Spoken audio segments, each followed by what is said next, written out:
Красу и гордость Национальной драматической школы Эвелину Гуккаеву в этот день пришла навестить целая делегация государственного масштаба во главе с президентом республики Аланом Гаглоевым. Председатель правительства Константин Джусоев и замминистра культуры Григорий Мамиев тоже выразили свое почтение диве Остинского театра. Эвелина Гуккаева в своих ролях без всякого преувеличения составляет золотой фонд юго-остинской сцены, особо отметил глава государства.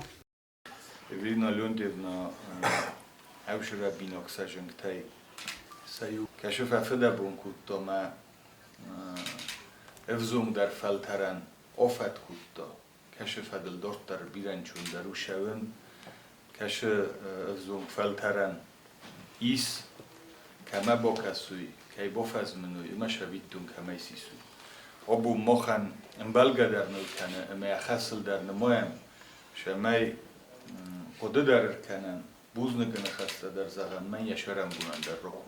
Президент пожелал выдающейся актрисе крепкого здоровья и долгих лет в кругу семьи и друзей. Королева сцены никогда не испытывала недостатков в признании и искренней любви. Но сегодня особый день – 85 лет плодотворной жизни. Поэтому поздравляющих гораздо больше. Души желаю.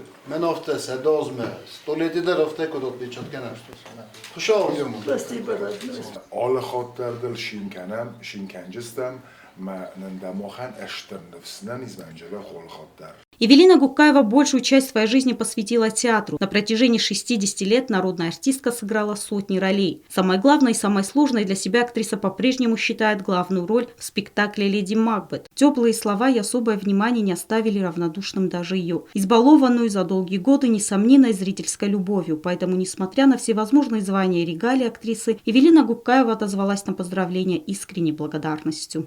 Зараса Кузаева, Регина Черткоева, Ида Кочева. Информационный выпуск сегодня.